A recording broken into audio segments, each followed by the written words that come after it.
Hello दोस्तों, कैसे हैं आप सब। My name is Shubham. Welcome to my YouTube channel JOP the journey of programming. तो चलिए शुरू करते हैं।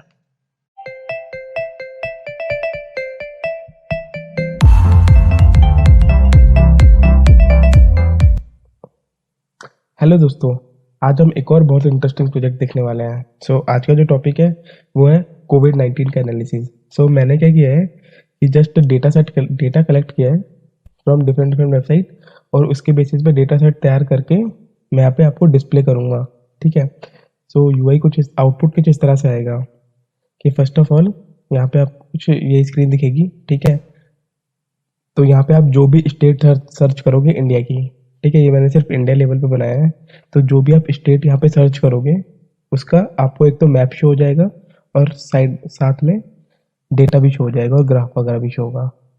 ठीक है। तो मैं आपको जरा करके दिखाता हूँ।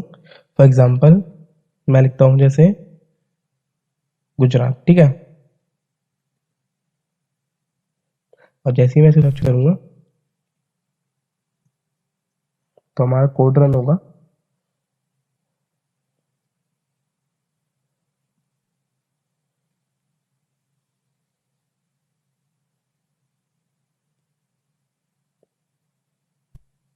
और ये अभी प्रोसेसिंग करके अभी आपको आउटपुट दिखाएगा। ठीक है।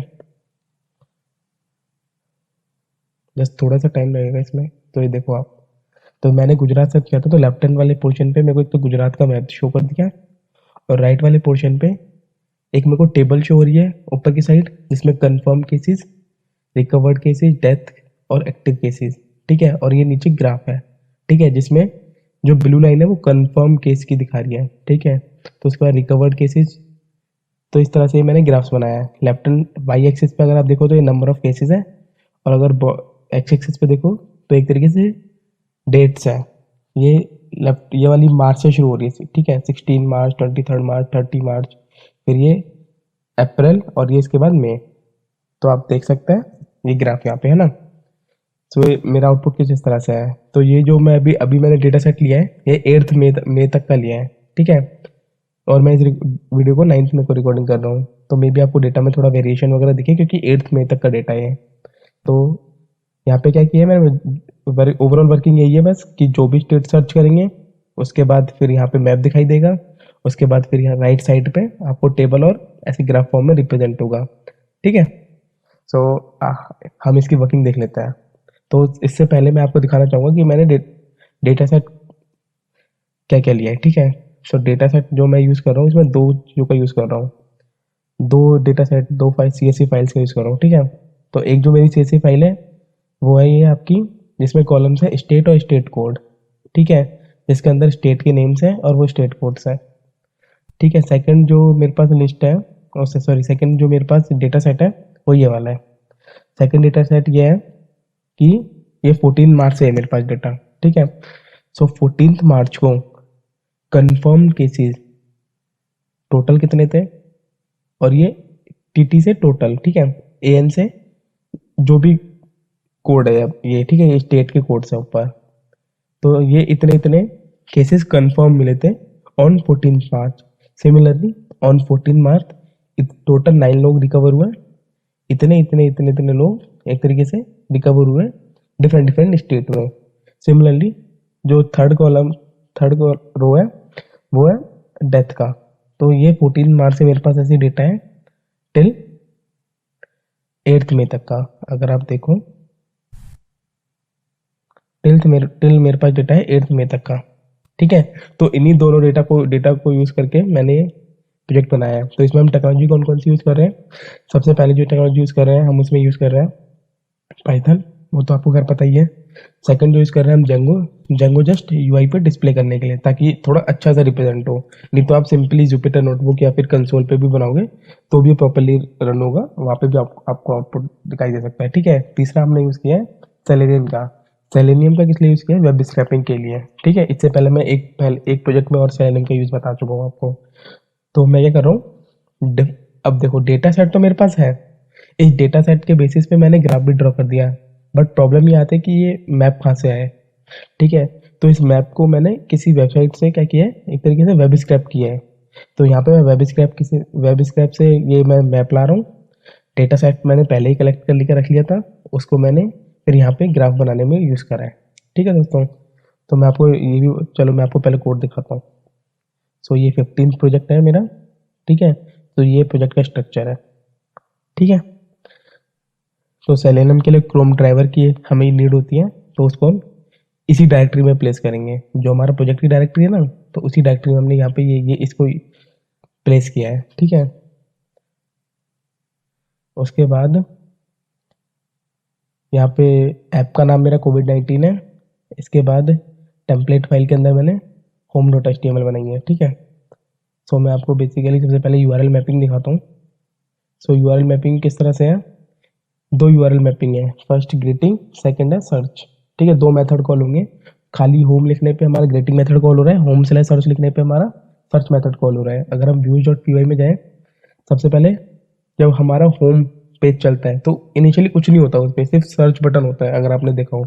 उसके बाद हमने सर्च वाले बॉक्स में कुछ टेक्स्ट लिखा था, फिर हमने सर्च पे क्लिक किया था, देन उसके बाद हमें रिजल्ट शो हुआ था। तो इनिशियली क्या होता है, ये होम पेज डिस्प्ले करने के लिए सिर्फ ग्रीटिंग मेथड कॉल होता है। ठीक है, जो सिंपली कुछ नहीं करता, home dot H T M L को डिस्प्ले कर देता है। ठीक है, home dot H T M L में क्या होता है, सबसे पहले एक सर्च बटन हमें दिखता है, इनपुट बॉक्स, और ये बटन, ये दो चीज़ दिखती हैं। ठीक है ना, तो सिर्फ इतना वाला कोड हमें विजिबल होता है। आगे वाला कोड इसलिए विजिबल नहीं होता क्योंकि हमने यहाँ पे कंडीशन लिखाई हुई है।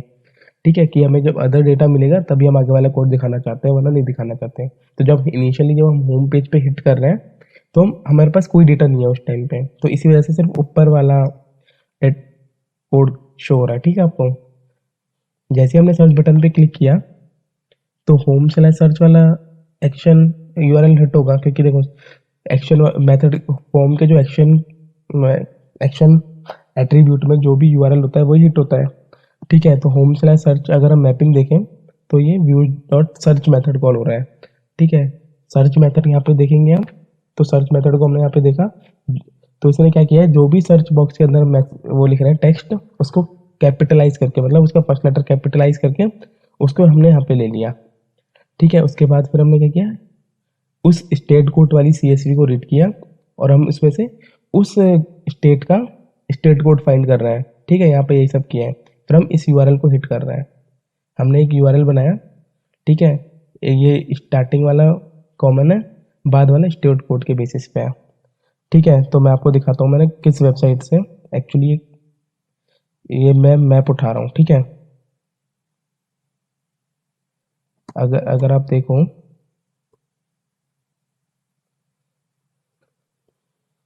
तो ये एक वेबसाइट है कोविड-19 की।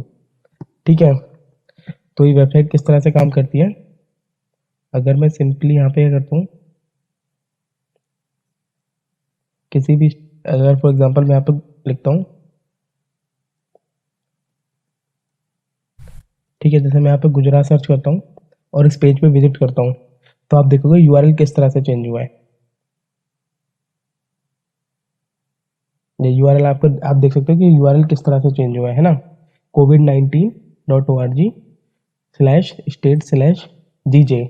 तो जीजे क्या है, यहाँ पे गुजरात का स्टेट कोड है एक तरीके से। ठीक है, तो ऐसे ही अगर मैं कोई और कोड लिखूंगा, जैसे मैं अगर HR लिखता हूँ तो वो हरियाणा का हो जाएगा। ठीक है, तो मेरे को पता लग रहा है अगर इसके आगे मैं स्टेट कोड लिख दूँ तो उस स्टेट का मुझे यहाँ डेटा डिस्प्ले होगा, तो यहीं से मैं इस मैप को उठा रहा हूँ। ठीक है, तो वही मैंने यहाँ पे वेब स्क्रैपिंग का लॉजिक लगा के ये सारा ये मैप को उठा के अपने उसमें डिस्प्ले कर रहा हूँ, और बाकी जो ग्राफ वगैरह है वो मैं अपने डेटा के बेसिस पे डिस्प्ले कर रहा हूँ सिंपली। तो अगर आप देखो, हमने यूआरएल वगैरह यहाँ पे बना लिया है। उसके बाद मैंने क्या किया है, एक तरीके से सेलेनियम से की मदद से मैंने वेब ड्राइवर के क्रोम ब्राउजर को ओपन किया है, उसमें फिर मैंने वो वाला यूआरएल पास किया है। ठीक है, उसके बाद मैंने एक तरीके से वो ग्राफ फाइंड किया है, और ग्राफ फाइंड करके मैंने क्या किया है, उसको एक HTML कोड करके एक वेरिएबल में ले लिया है, क्योंकि जो ग्राफ बना हुआ है वो HTML कोड की फॉर्म में है। ठीक है, तो मैंने उसी नाम का वेरिएबल बना के एक तरीके से उसमें ले लिया है। उसके बाद मैंने क्या किया है, अब हमारा उसका काम हो गया, सेलेनियम का काम हो गया, तो मैंने ड्राइवर को क्लोज भी कर दिया यहाँ पे, अब हमें नीड नहीं है इसकी। उसके बाद जो भी हमने डेटा कलेक्ट किया हुआ है, जो ये वाला डेटा है ना, अब हम इस पे काम कर रहे हैं। जो ये वाला डेटा है, मैं क्या कर रहा हूँ, इस पे लॉजिक लगा रहा हूँ। ठीक है, डेली बेसिस पे कितने कितने टोटल केसेस थे, कितने कितने रिकवर केसेस थे, कितने कितने कंफर्म केसेस थे, इस तरह को लॉजिक लगा के मैं क्या कर रहा हूँ, एक टेबल तैयार कर रहा हूँ और उसके बेसिस पे ग्राफ ड्रॉ कर रहा हूँ। तो ये सारा लॉजिक है यहाँ पे, ठीक है। बाकी मैं आपको एक कोड शेयर करूँगा, आप देख के अच्छे से समझ सकते हो। तो अभी के लिए मैं आपको बता देता हूँ सिंपली, सिंपली मैंने कोड यहाँ पे लॉजिक लगाया है डेटा के ऊपर, और फिर यहाँ पे मैंने ग्राफ ड्रॉ करने के लिए मैटप्लॉटलिब लाइब्रेरी का यूज़ किया है, ठीक है। तो जो क्या इसके अंदर क्या किया है मैंने, इस जो फाइनल स्टेट वाइज डेटा था, ये मेरा फाइनल फिल्टर डेटा था ओवरऑल, ठीक है, जिसके ऊपर मैं एक तरीके से ग्राफ प्लॉट कर रहा हूँ। तो ये मैंने मैटप्लॉटलिब का मेथड होता है प्लॉट करके, ठीक है, उसकी वजह से मैंने यहाँ पे ग्राफ ड्रॉ किया है। फिर ग्राफ को इमेज की फॉर्म में मैंने क्या किया, सेव किया है। और जैसे ही इमेज की फॉर्म में एक बार हमारे पास ग्राफ आ गया, उसके बाद मैंने सारी चीज़ फ्रंट एंड में पास कर दी है यहाँ से, ठीक है। फ्रंट एंड में पास करने के बाद मैंने क्या किया है, अगर आप होम डॉट एचटीएमएल पे जाऊँ, मैंने सेकंड वाला जो कोड है वो यही काम कर रहा है। जो अब बैकएंड से चीज़ आ रही है उनको चेक कर रहा है कि वो हमारे पास आई है कि नहीं आई, अगर आती है तो उन सब चीज़ को गेट कर रहा है और सीधे सीधे फ्रंट एंड पर डिस्प्ले कर रहा है। जैसे अगर आप यहाँ पे देखो, confirm cases, recover, decrease, active, ठीक है, एक तरीके से ये सारे केसेस, ये सारी चीज़ें फ्रंट एंड पर डिस्प्ले हो रही है हमारी बैकएंड से आके, ठीक है दोस्तों। सो होप सो आपको थोड़ा आइडिया तो लग ही गया होगा ओवरऑल कैसे काम कर रहा है। अब इसको भी आप ऐसे ही करना, पहले पाइथन में करके देखना, अगर पाइथन में ओवरऑल प्रॉपर हो रहा है देन जेंगो इन्वॉल्व करके कोशिश करना कि आप इसको और कैसे कितने अच्छे तरीके से, कितनी अच्छे से यूआई पे दिखा सकते हो, है ना। तो जैसे अगर मैं इस पे मैंने इंडिया का भी अप्लाई किया है, तो ये तो अभी कट कट कर देता है, ठीक है। इवन मैं इस पे इंडिया भी लिखता हूँ तो वो कोई इंडिया लेवल पे भी शो होगा।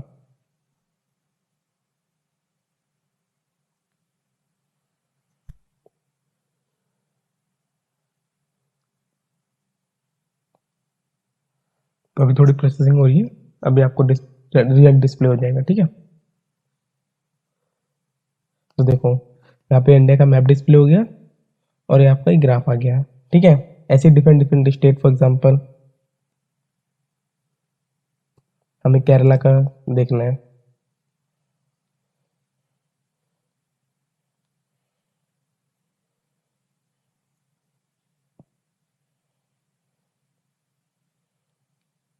तो इसी कंसेप्ट को आप यूज करके ऐसे डिफरेंट डिफरेंट चीजें करके देख सकते हो, है ना।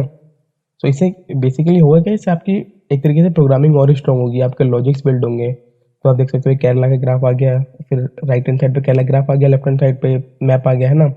इवन आप देखो, ध्यान से देखो तो केरला में क्या हुआ है कि जो नंबर ऑफ एक्टिव केसेस है वो बहुत कम हो गए हैं, इसलिए जो येलो लाइन है वो एक तरीके से नीचे की तरफ जाते जा रही है ना, क्योंकि एक्टिव केस की लाइन है ना येलो, तो एक तरीके से नीचे जाते जा रही है। So thank you very much friend for watching this video. Hope so आपको काफ़ी कंसेप्ट क्लियर होंगे हुए होंगे इसमें। और बाकी आपको कोई भी डाउट हो तो आप कमेंट सेक्शन में ज़रूर पूछें, डिस्क्रिप्शन में आपको इस कोड का लिंक भी मिल जाएगा। तो thank you very much friend, good bye. मिलते हैं आपको नेक्स्ट वीडियो में, और इस चैनल को हाँ ज़्यादा से ज़्यादा लाइक एंड सब्सक्राइब करें, ठीक है।